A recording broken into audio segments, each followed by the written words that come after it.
Hey everyone, a really warm welcome to you. Thanks so much for coming to watch this analysis. We appreciate your time. We know you're busy, so we're just going to jump right into it. Microsoft's Q2 2026 earnings. And wow, it was a massive quarter. Huge. Just looking at the headlines, revenue hit, $81.3 billion, up 17%. But the number everyone was looking at was Microsoft Cloud. Oh, yeah. For the first time ever, it crossed $50 billion. $50 billion in a single quarter. It's staggering. It really is. But, despite that huge beat, the stock was a little muted. A little flat, yeah. And I think that comes down to the strategy that Satya Nadella laid out. Right. He used this phrase, AI diffusion.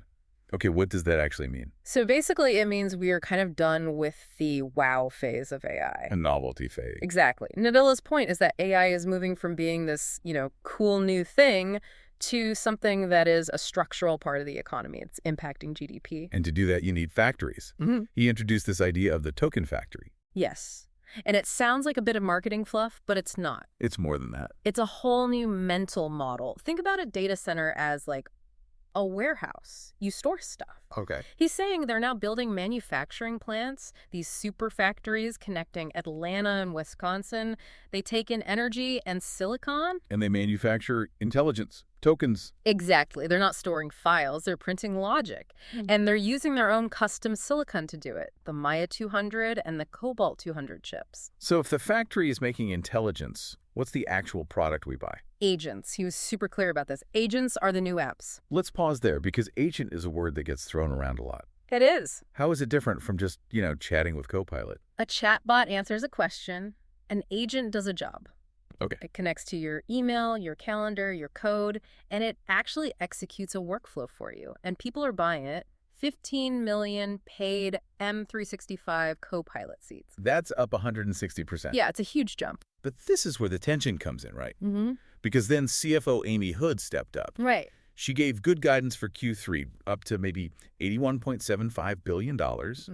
But she also waved this huge caution flag on spending. A massive one. CapEx is sky high. And she said supply is constrained. They literally can't build these factories fast enough to meet demand. And that tension is exactly what the analysts drilled down on in the Q&A. Oh, yeah, they went right for it. First up was Keith Weiss from Morgan Stanley. He basically said, great quarter, but the stock is down.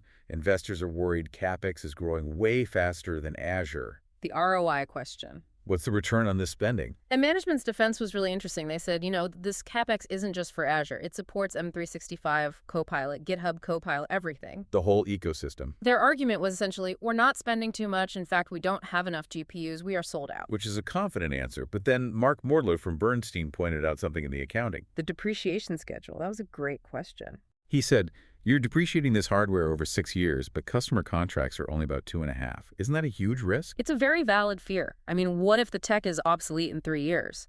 But Microsoft pushed back hard. How so?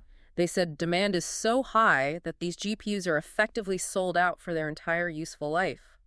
And, get this, they even argued as the hardware gets older, it becomes more margin efficient. That feels like a bold bet. It is. It assumes demand just stays infinite. Speaking of big bets, Brent Thill from Jefferies brought up OpenAI. The elephant in the room. Right.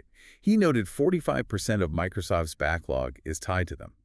Isn't that a big concentration risk? It is significant, for sure. Microsoft tried to reframe it. They said, okay, but the other 55% is $350 billion of diversified business. So OpenAI is a key partner, but not the whole story. That's the message they wanted to send. And the scale of this build-out is just mind-boggling. Carl Kirsted from UBS asked about adding a full gigawatt of power. Yeah, and the answer was basically, we're in a global land grab for power and real estate. They're just building as fast as they can everywhere.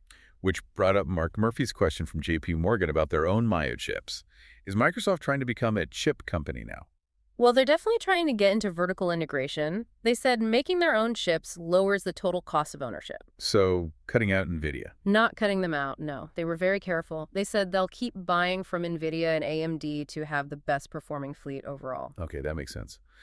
Then we had a couple more strategy questions. Brad Zelnick asked if companies are actually changing how they work. Right. Are they becoming these frontier firms? And Microsoft says yes. It's a compounding effect. Security, GitHub, Office, they're all starting to talk to each other through these agents. And finally, Romo Lencho asked about the boring stuff, standard CPUs. Is cloud migration dead? Definitely not. Those AI agents need a ton of standard compute and storage to run, Yeah. so cloud migration is still very much a priority. So, if you step back and look at the whole picture, what's the story here?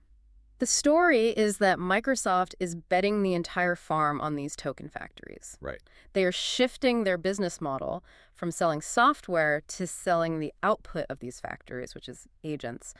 The cost is astronomical, but their whole argument is that the demand is so overwhelming they have no other choice but to build. It was a high-stakes race, that is for sure. No question. Well, thank you all so much for watching. If you found this analysis helpful, please hit that like button, share the video, and subscribe.